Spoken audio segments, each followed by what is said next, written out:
Let us start equivalence relation.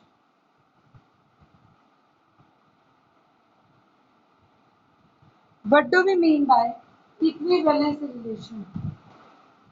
A relation, any relation ले लो, on a non-empty set. Any relation on a non-empty set A which is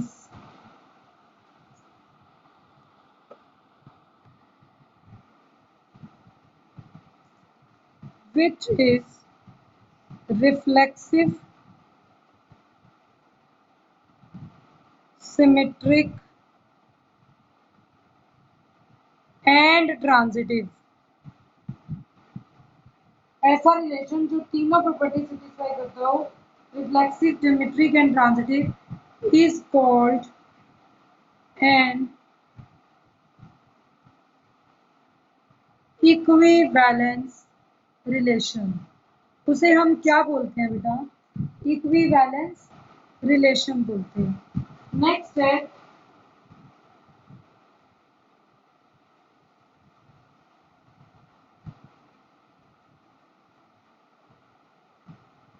हम ये भी कह सकते हैं, means जो ये तीन प्रॉपर्टीज बिलोंग सेटिस्फाई करता हो. For A belongs to A belongs to R हो, A B belongs to R imply करता हो B A belongs to R, जबकि ए बी एलिमेंट कहाँ से लिए हो? ए सेट से. A B belongs to R and B C belongs to R imply करता हो A C belongs to R, where A B C तीनों set ए के मेंबर्स हो. अगर ये सारी प्रॉपर्टीज या तो फंक्शन ऐसे इक्विवेलेंस रिलेशन हो, या दैट इज हम ये कह सकते हैं कि एक आर को इक्विवेलेंस रिलेशन तब कहते हैं जब वो ये तीन कंडीशंस सेटिस्फाई करता हो. ये तीनों कंडीशंस शॉर्ट फॉर्म में किसकी हैं? इक्विवेलेंस रिलेशन की ही शॉर्ट फॉर्म में इक्वेशन है. नेक्स्ट आपकी एक टर्म आती है इक्विवेलेंस रिलेशन की बजाय POR, partial order relation. POR. What do we mean by partial order relation? If a relation from non-empty set A to same set A is reflexive, symmetric, symmetric की बजाय anti symmetric हो जाए, reflexive, anti symmetric and transitive, तो हम उसे equivalence नहीं बोलेंगे. अगर रिफ्लेक्सिव, सिमेट्रिक, ट्रांजिटिव है तो इक्विवेलेंस है. रिफ्लेक्सिव, एंटी सिमेट्रिक और ट्रांजिटिव है, then it is called partial order relation. क्या मतलब होता है एंटी सिमेट्रिक का? कि अगर ए बी भी आर से बिलोंग करता हो, बी ए भी आर से बिलोंग करता हो, तो हम ये कहते हैं कि A is equal to B होना चाहिए फिर. ठीक है. Next, how we write the equivalence relation. Questions में 1 मार्क में आता है, इंपॉर्टेंट है ये, 1 मार्क में पूछा जाता है और हमेशा ध्यान रखेंगे. Right smallest equivalence relation.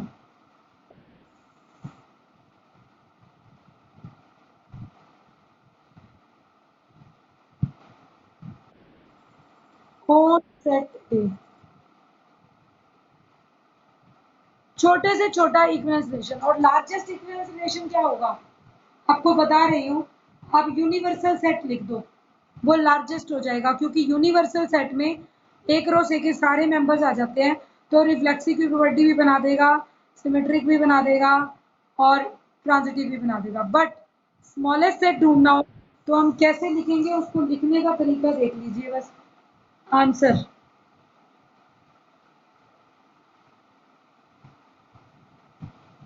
Smallest equivalence relation is, smallest equivalence relation आएगा बेटा, देखिए.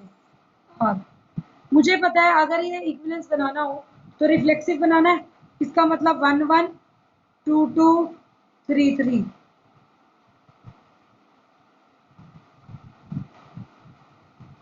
ये तो मुझे लेने ही पड़ेंगे। क्या मुझे कुछ और लेने की जरूरत है? नहीं। सिमेट्रिक में क्या होता है? 1 1 का उल्टा 1 1 आ गया, 2 2 का उल्टा 2 2 आ गया, 3 3 का उल्टा 3 3 आ गया। ये ट्रांजिटिव भी है क्योंकि हम उसमें ये देखते हैं कि ट्रांजिटिव में कंबाइन होता हो तो अगर ए बी और बी सी हैं तो ए सी होना चाहिए ना, या ए पी है बी सी है ही नहीं, वन से कॉन्टिन्यूट कोई है ही नहीं। जब बी सी नहीं है तो ट्रांजिटिव का कोई लॉजिक नहीं है, तो ये ऑटोमेटिकली ट्रांजिटिव भी हो गया। ट्रांजिटिव कब नहीं होगा? अगर 1 1 और 1 3 हो लेकिन उसका कंबाइंड 1 3 मिले या ना मिले, मतलब इस टाइप से कोई एलिमेंट हो जाए 1 2 1 1 है और 1 4 ले लिया तो वो यहाँ मिले ही नहीं, या 1 3 ले लिया और 1 3 हो ही ना। तो इस तरीके से लेना है कि ट्रांजिटिव अगर नहीं बनता, मान लो 3 2 2 2 आ गया, 3 2 2 1 है तो 3 1 होना चाहिए, तो वो तो है ही नहीं, कंबाइन ही नहीं हो रहे, तो this is the smallest equivalence relation. क्योंकि हम तब कहेंगे कि वो ट्रांजिटिव नहीं है जब कोई प्रॉपर्टी फॉल्स हो। यहाँ कोई प्रॉपर्टी फॉल्स ही नहीं हो रही तो ऑटोमेटिकली बन जाएगा। नेक्स्ट देखिए question, let L be the set of all lines in a plane. L be set of all lines in a plane and R be relation.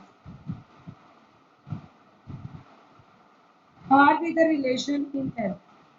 Defined as, R कैसा define किया हुआ है देखिए, R कहता है एक line L1 L2 से तभी रिलेट होगी when L1 is parallel to L2.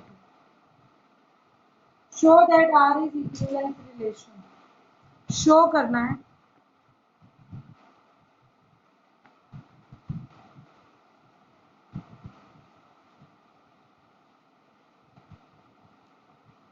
कैसे शो करेंगे? ये कह रहा है एक लाइन L1 कोमा L2 का मतलब क्या है? जैसे A कोमा B लिखते हो तो A is related to B, तो L1 L2 से तभी रिलेटेड कहलाएगा अगर L1 L2 के पैरेलल है। अब हम यहाँ पर क्या लें? फर्स्ट ऑफ ऑल रिफ्लेक्सिव के लिए तो हम नहीं मान सकते, मुझे वी नो दैट करके करना है। We know that every line is parallel to itself. हर लाइन खुद के पैरेलल होती है, that is L1 is parallel to L1. This implies L1 is related to L1.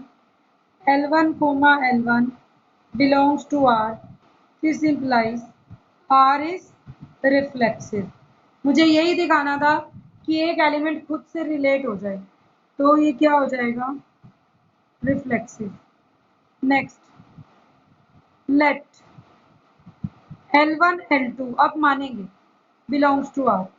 This implies L1 L2 से related है, इसका मतलब L1 is parallel to L2. This implies अगर फर्स्ट लाइन सेकंड के पैरेलल है तो सेकंड भी तो फर्स्ट के पैरेलल है. This implies L2 L1 belongs to R. तो ये भी R के पैरेलल आ जाएगा. This implies R is symmetric. R symmetric हो गया. Third, let L1 L2 belongs to R. L2 L3 belongs to R. This implies first condition कहती है L1 is parallel to L2 and L2 is parallel to L3. Combined result लिखूं तो L1 is parallel to L2 is parallel to L3. This implies L1 is parallel to L3. और जब L1 L3 के parallel आएगा, this implies L1 L3 belongs to R. This implies R is L1 L2 था, L2 L3 था, लेकिन combine L1 L3 भी आ गया, तो इज ट्रांजिटिव. और जब तीनों प्रॉपर्टीज आ जाएं तो हम क्या लिख देंगे? Hence R is equivalence relation. आर हमारे पास क्या बन गया? इक्विवेलेंस रिलेशन बन गया। तो इस टाइप से आप रिलेशन ढूंढ सकते हैं। नेक्स्ट देखिए,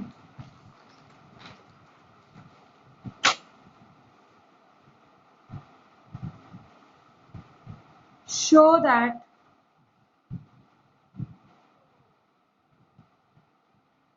are defined on set A where set A कैसा है? सभी इंटीजर्स का सेट है such that it's a line from 0 to 12। ठीक है, R defines set A as, R कैसे डिफाइन किया हुआ है? R के अंदर वो सभी पेयर्स हैं A B such that A minus B is a multiple of 4। A minus B 4 का मल्टीपल होना चाहिए। Show that is an equivalence relation।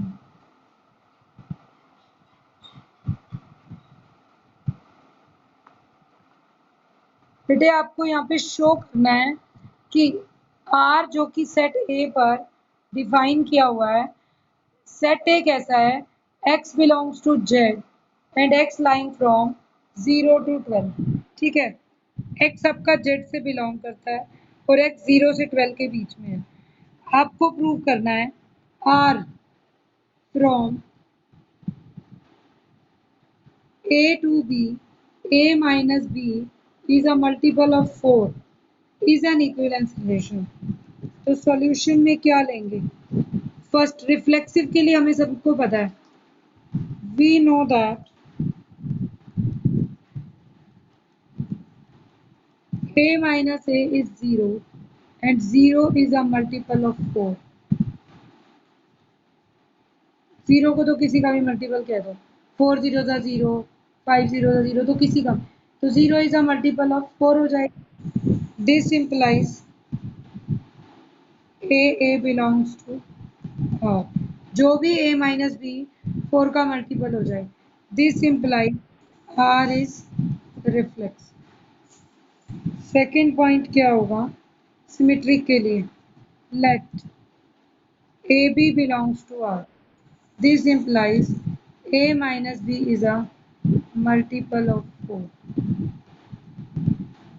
This implies अगर A minus B 4 का मल्टीपल है तो इसे 4 के मान लेते हैं, कुछ ना कुछ मल्टीपल तो होगा। ठीक है, K belongs to natural minus B minus A is equal to भी 4 का ही रहेगा। अभी मोड है तो B माइनस A भी लिखते हैं, तब भी साइन चेंज नहीं होगा 4 के। This implies B minus A is also a multiple of 4। और जब B minus A 4 का मल्टीपल है, this implies BA belongs to R। अब BA भी किसको बिलोंग कर गया? R। This implies R is symmetric. R हो जाएगा सिमेट्रिक। थर्ड प्रॉपर्टी ट्रांजिटिव के लिए क्या लेंगे? Let AB belongs to R, BC belongs to R। This implies A minus B is a multiple of 4 and B minus C is a multiple of 4। A minus B भी 4 का multiple है और B minus C भी 4 का multiple है। This implies अगर A minus B 4 का multiple है तो इसे 4L लिख दें और B माइनस C को 4M लिख दें। अब कंसिडर कीजिए A माइनस C का मोड। इसको क्या लिख सकते हैं? Minus B plus B minus C लिख सकते हैं। A माइनस B पर ब्रैकेट अलग लगाओ, B माइनस C पर ब्रैकेट अलग लगाओ। अब आपको तो मोड की वैल्यू गिवन है, ये लेस देन मुझे बनाना नहीं है। अगर इधर मोड हटाऊं तो हम लिख सकते हैं this implies a minus B plus minus 4l होगा and b minus C plus minus 4m होगा। मोड हटाएंगे तो प्लस माइनस आ जाएगा। This implies plus minus 4l plus minus 4m। अब प्लस माइनस 4 कुछ भी हो, बाहर आके तो प्लस का 4 होगा मोड से, तो 4 into plus minus L plus minus L, 4 into इसको कोई नया वेरिएबल मान लें जो भी आएगा डी, तो हम लिख देंगे a minus C is also a multiple of 4। This implies